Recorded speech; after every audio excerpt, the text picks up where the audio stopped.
Japanese Prime Minister just starting their news conference. Prime Minister Abe, it is a pleasure to welcome you to Downing Street. The UK and Japan are natural partners, thriving, innovative island nations committed to defending the global rules that we have shaped together. Your visit comes at a crucial time. As the UK prepares to leave the EU and raise our horizons towards the rest of the world, our relationship with countries such as Japan will be increasingly important, and your presidency of this year's G20 allows us to work together towards our shared goals on the global stage. Our people face many of the same challenges, but we also both have immense opportunities. And today we agree a deep and dynamic partnership to shape the 21st century together. Japan and the UK, as the world's third and fifth largest economies, are already close economic partners.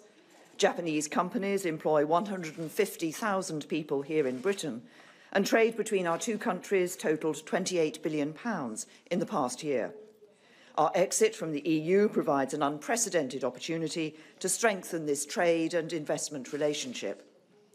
I welcome your renewed commitment, Prime Minister Abe, to us securing an ambitious bilateral arrangement, building on the deal already agreed between Japan and the EU. This gives businesses the stability and confidence to plan for the future, supports jobs, and gives more choice and lower prices to consumers. Our enhanced bilateral relationship will also allow us to explore ways to go further. We're already opening up export markets by ending the ban on sales of British beef and lamb to Japan. This will create opportunities worth over £120 million over 5 years, supporting farmers from the valleys of South Wales to the Highlands of Scotland. Our enhanced cooperation shows that at a time when global tensions are escalating, we stand together to promote free and fair trade. As two of the world's most innovative economies, we're uniquely placed to address the grand challenges of our time, an ageing society, the need for clean growth, how we respond to the increasing use of AI and data, and the future of mobility. And today we mark the start of a significant joint programme of research and collaboration that will transform the way people live in the 21st century. British and Japanese experts, working side by side, will help people live independently in their home for longer, develop new treatments for chronic conditions like dementia and heart failure, and ensure a cleaner world for future generations.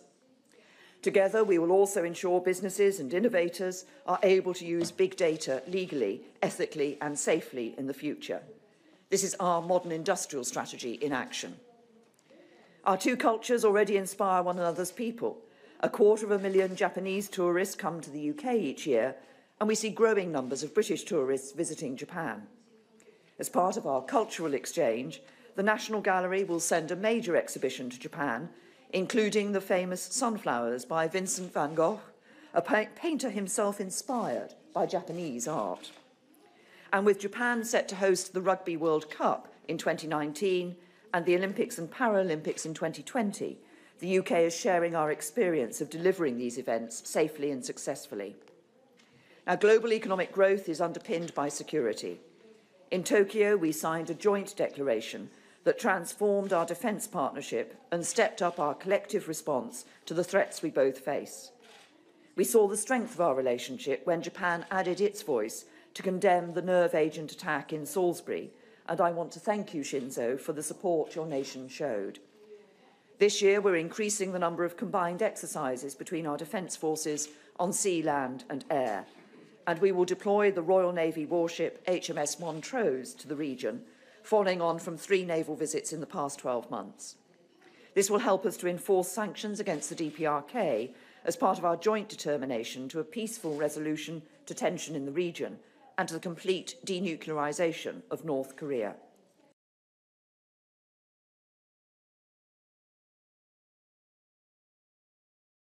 Our partners in the region ensures a more connected Asia that is free, open and stable, and British expertise will help deliver infrastructure projects in the Pacific region, unlocking commercial opportunities for companies across the UK.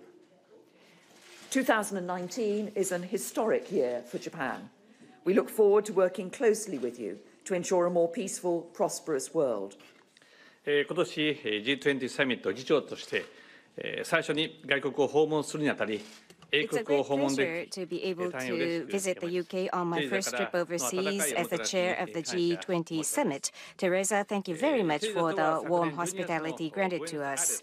THERESA and I had a meeting on the occasion of the G20 last December at Buenos Aires, so we're being able to have this very close exchange of views quite frequently, which makes me very happy.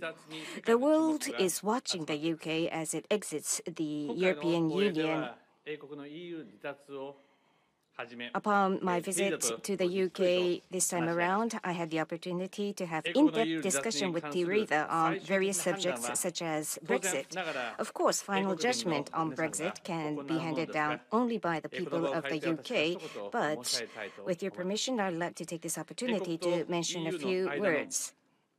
We very much welcome the progress made in the withdrawal process between the UK and the EU, and I would like to extend my deepest respect to the strong will and hard work by THERESA for the parliamentary approval of the withdrawal agreement.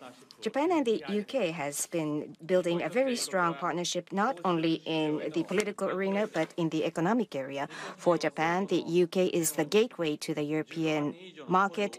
Japanese businesses have created 1,000 bases in the UK, offering more than 150,000 jobs. It is the strong will of Japan to further develop this strong partnership with the UK, to invest more into your country, and to enjoy further economic growth with the UK. That is why we truly hope that a no-deal Brexit will be avoided. And in fact, that is the whole wish of the whole world. Japan is in total support of the draft withdrawal agreement worked out between the EU and Prime Minister May, which provides for transition to ensure legal stability for businesses that have invested into this country. So that's the first point I wish to make clear. On Japan-UK relationship, our relationship has made unprecedented progress since Prime Minister May's visit to our country in August 2017. Our relationship is closer than ever since the Anglo-Japanese alliance, which is quite noteworthy. At today's meeting, Prime Minister May and I confirmed that Japan and the UK are closest friends and partners as we strive to uphold rules-based international order and to promote global and regional security as well as free trade, and that our relations have been elevated to the next level. Looking ahead to the challenges and opportunities of the next decade, we will now deepen our strategic partnership further. And in this context, we were able to announce the UK-Japan joint statement. In our meeting, Prime Minister May and I confirmed our cooperation towards the success of the G20 Osaka Summit, which aims to promote free trade to drive growth in the global economy through innovation. The G20 will also promote initiatives to achieve both economic growth and response to inequality at the same time. Further, by contributing to environmental and global issues such as climate change and marine plastics, our two countries will collaborate to realize a peaceful, prospering, and enriched human society. On the economic front, we confirmed that we will work together to strengthen a free and open trading system. In order to strengthen our economic ties post-Brexit, based on the Japan-EU EPA, which is to enter into force next month, we agreed to work towards the construction of a new economic partnership with the post-Brexit UK. I welcomed the UK's interest in joining the TPP-11.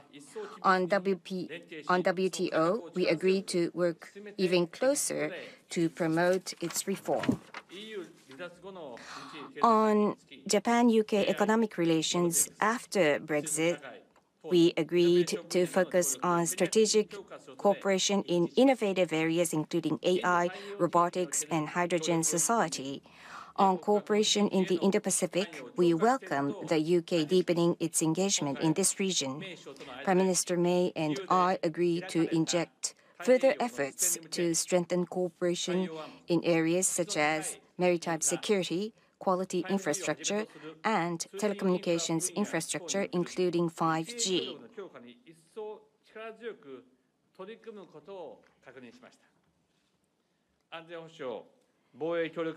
In the area of security and defense cooperation, we agree to continue our strong cooperation through initiatives such as Royal Navy vessels calling on Japanese ports, surveillance of ship-to-ship transfer by North Korea, and joint exercises by the ground branches of our defense forces on Japanese soil, which was the first time the JSDF engaged in such drill with a country other than the U.S. in the context of the new chapter that has been opened in our relationship after Prime Minister May's visit to Japan.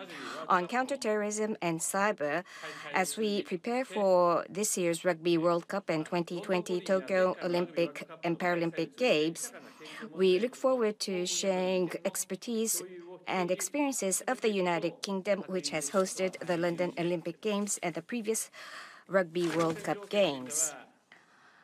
On North Korean situation, we reaffirmed the necessity for complete, verifiable, and irreversible disposal of all weapons of mass destruction and ballistic missiles of all ranges, as well as the complete implementation of United Nations Security Council resolutions. We also agreed to cooperate in our responses against illicit ship-to-ship transfer. Prime Minister May showed her support towards the early resolution of the abduction issue, which is of highest priority for us. North Korea is blessed with the bounty of natural resources and diligent workforce. If it chooses to proceed through the right pathway, North Korea can draw a bright future. Hope that the country will capture this opportunity. We also discussed maritime security and agreed to strongly oppose unilateral action that seeks to change the status quo and work closely to maintain a rules-based international order. As the United Kingdom reaches a major historical turning point in her foreign policy, Japan hopes to reinforce and develop our relationship with your nation. The joint statement will serve as a guiding post as I continue to work hand in hand with Prime Minister May. Thank you. Take some questions from media. Faisal. Prime Minister Faisal from Sky News.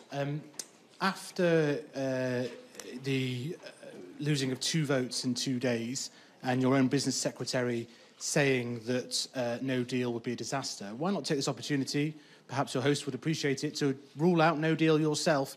And following your talks with union leaders and Labour MPs, can you say that a permanent customs union is categorically still ruled out? And to Prime Minister Abe, Hajime Mashite, do you feel that Britain's role as a gateway to Europe for Japanese companies can sustain if there is a no-deal Brexit? Indeed, if we leave the customs union or the single market, would it break promises made by UK prime ministers over decades? Well, first of all, Faisal, on the points that you raised with me, I mean, what we have put before Parliament is, I believe, a good deal for the UK and actually a good deal for the European Union. What is at the heart of that deal, if we look at the future relationship, is a customs arrangement which is ambitious, which aims for, I'll be working for frictionless trade across our borders.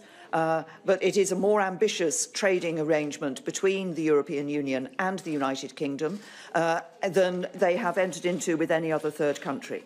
And they have described it as unprecedented, and it is. And that would give, as I say, that ability to see that good trading relationship with the European Union continue, but also because we would be out of the customs union, would enable us to strike good trade deals on our own with countries around the world, like Japan. And we welcome the fact that the EPA has been ratified between Japan and the European Union, but we want to look to enhancing our relationship with Japan in the future.